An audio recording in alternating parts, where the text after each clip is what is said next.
Okay. දැන් අපි conjunctions කියලා ගත්තාම හරි මෙතන දැන් මේ යටින් තියෙනවා linking words in English.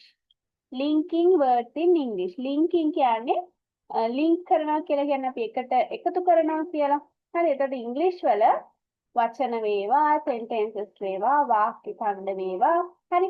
මොනවා හරි දේවල් අපිට එකට එකතු කරන්න ඕන නම් අපිට English වලදී මේ conjunction අනිවාර්යෙන්ම ඕන වෙනවා.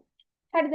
එතකොට ඔයාලා දැනගෙන ඉන්න ඕන වාක්‍ය කිහිපයක් වෙන්න පුළුවන් වචන කිහිපයක් වෙන්න පුළුවන් ඒවා එකට එකතු කරනකොට ඒ වෙලාව අනුව ඒ අවස්ථාව අනුව මේ conjunctions අපි use කරන්නේ කොහොමද මොනවද use කරන්නේ යට නීති තියෙනවද අනේ ඒ දේවල් දැනගෙන ඉන්න ඕන විශේෂයෙන්ම ඔයාලගේ O level English paper එකේ part 1 එක කියන්නේ පළවෙනි කොටසේ මෙන්න මේ වගේ පොඩි conjunctions දාන්න ප්‍රශ්න එනවා. හරි. එතකොට ලකුණු 5ක් ලේසියෙන්ම ගන්න පුළුවන් මේ conjunction අපි හරියට මේ ටික කරගත්තොත්.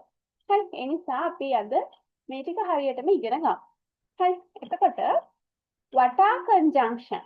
Conjunctions කියන්නේ මොනවද කියලා අපි කතා කරොත් words that join two or more words, phrases or sentences. දැන් මේ වාක්‍යය උනත් conjunction එකක් use කරලා තියෙනවා. හරි එකක් නෙවෙයි දෙකක් use කරලා තියෙනවා.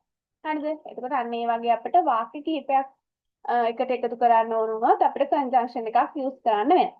හරි එතකොට conjunctions කියන්නේ මොනවද කියලා අපි කතා කරොත් words that are joined two or more words, phrases or sentences. ඒ කියන්නේ වචන දෙකක් හෝ ඊට වැඩි ගණනක්. එහෙම නැත්නම් phrases කියලා අපිට කියන්න පුළුවන් අපි කියන්නේ වාක්‍ය ඛණ්ඩ කියලා. වාක්‍ය කොටස් කියලා අපි ගමු. අන්න ඒ වගේ කොටස් දෙකක් වෙන්න පුළුවන්. ඊට වැඩි ගණනක් වෙන්න පුළුවන්. හරි. අන්න ඒ වගේ. එහෙම නැත්නම් sentences. වාක්‍ය කිහිපයක්, වාක්‍ය දෙකක් වෙන්න පුළුවන්, වාක්‍ය කිහිපයක් වෙන්න පුළුවන්. හරි. දැන් ඔයාලා paragraph එකක් ලියද්දි එහෙම නැත්නම් picture description එකක් ලියද්දි එහෙම නැත්නම් graph එකක් describe කරද්දි ඔයාලට ඕන වෙනවා sentences දෙකක් එකට එකතු කරන්න. හරි. ඒතරම් මේ වගේ වෙලාවට අපිට conjunctions use කරන්න පුළුවන්. ඒතර conjunctions කියන්නේ මොනවාද?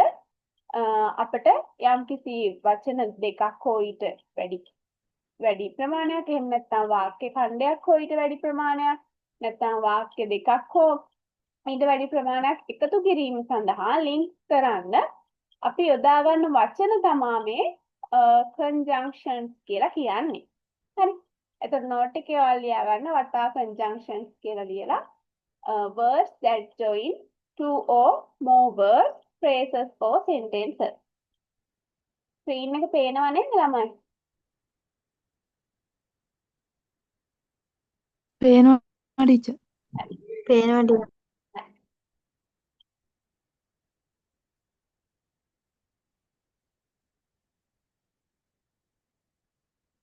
ඊට පස්සේ මෙතන තියෙනවා conjunction join ideas together. ඒ කියන්නේ conjunctions වලින් ideas කියන්නේ අදහස් together කියන්නේ එකට. ඒකට මේ conjunctions වලින් අපිට අදහස් කීපයක් එකට එකතු කරලා ලියන්න පුළුවන්. එකට එකතු කරලා කියන්න පුළුවන්. අපිට මොකක් හරි දෙයක් පිළිබඳ අදහස් කිහිපයක් තියෙනවා. ඒ අදහස් කිහිපය අපිට මේ conjunction එකක් හෝ දෙකක් use කරලා අනේ අදහස් ටික එක අදහසක් විදිහට එකතු කරලා කියන්න පුළුවන්. හරි. ඒක තමයි මේ කියන්නේ conjunction join ideas together. මෙන්න මේකත් ලියා ගන්න එකක් හරි මොකක් හරි දාලා මේකත් ලියා ගන්න. conjunction join ideas together.